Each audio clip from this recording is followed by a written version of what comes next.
स्वागत है आप सभी का आपके YouTube चैनल जैन सर में। बात करते हैं हम आज संस्कृत व्याकरण में कारक प्रकरण में।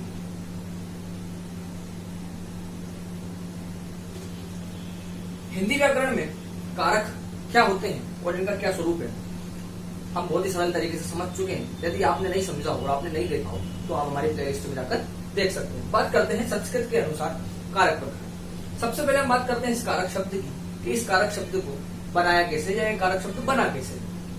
तो सबसे पहले हमने इस कारक शब्द को बनाने के लिए कृ धातु ली और प्लुगुन प्रत्यय लिया। जो हमने ये लुगुन प्रत्यय है ये कौन से सूत्र से लिया?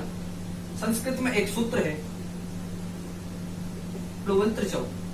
इस सूत्र के माध्यम से हमने प्लुगुन प्रत्यय को यहाँ पर लिया। उसके बाद हमारे पास इस प्लुगुन प्रत्यय में से वो शेष बच जाता है। क्या शेष बचता है? वो। और हम जब इस वो को अक आदेश करते हैं कौन से सूत्र से? युगर नाको। इस सूत्र से हम क्या करते हैं? इस वो को अक आदेश कर लेते हैं। अब ये जो हमारा क्र है इस क्र की जो री है इस री को हमने बाहर निकाल लिया और यहां पर इसके स्थान पर हमने क्या आर आदेश किया। क्या आदेश किया? आर। तो जब इसको हमने बाहर निकाला और आर आदेश किया तो यहाँ पर क्या हो रही है? जैसा कि आपको भी दिख रहा है कि यहाँ पर वृद्धि हो रही है। तो ये आर आदेश हमने कौन से सूत्र से किया? अचो णति। इस सूत्र के माध्यम से हमने आर आदेश कर दिया। ठीक है। अब इस क्रम में से हमने री को तो बाहर निकाल ही दिया था तो अब हमारे पास क्या बचा? क। लेकिन क आधा बचा है तो क को काय से आधे क को काय से हलंत से दर्शाते हैं संस्कृत में। उसके बाद हमारे पास क्या बचा है? आर और क्या बचा है? अक। जो हमने वो के स्थान पर यहाँ पर लिया था तो अब क्या बचा है? अक। अब हम जब इन सबको मिलाते हैं तो क्या बन जाता है? कारक बन जाता है। देखिए कैसे? क को आ में मिलाया का, र हलंत है आ में मिला दिया पूरा हो गया। क्या हो गया? र। और का हमारे पास है ही ये बन गया कारक। तो इस प्रकार से इस कारक शब्द की उत्पत्ति हुई। यह तो हमने देख लिया इस कारक शब्द को कैसे हमने बनाया है। सबसे पहले हमने कृ धातु ली, प्लुगुन प्रत्यय लिया। प्लुगुन त्रिचौ नाम के सूत्र से हमने कौन सा प्रत्यय ले लिया?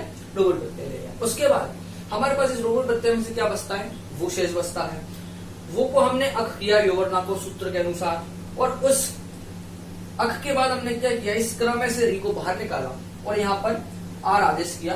मतलब यहाँ पर हमने वृद्धि करी कौन से सूत्र से? अचोतनति सूत्र से। और उसके बाद जब हमने इनका वर्ण सम्मेलन किया तो हमारे पास क्या निकल कर आ रहा है? कारक। इस प्रकार इस कारक शब्द की उत्पत्ति हुई। बात करते हैं हम कि इस कारक शब्द में इस कारक जो शब्द है इसको कहते क्या है या इसको किस प्रकार से परिभाषित किया जाता है?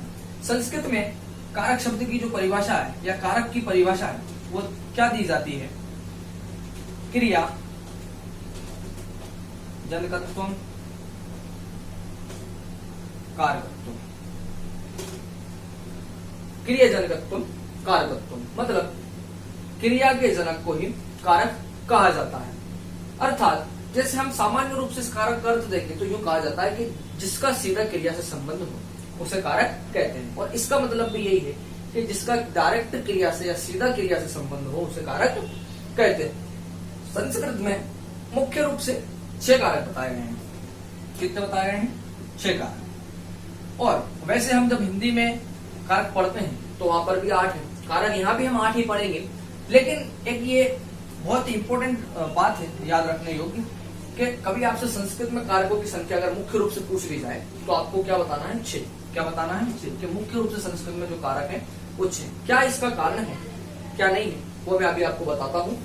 अब पहले हम देखते हैं कि संस्कृत में जो मुख्य रूप से 6 कारक है वो कौन कौन से हैं। पहला है कर्ता, दूसरा है कर्म, तीसरा है करण, चौथा है संप्रदान, पांचवा है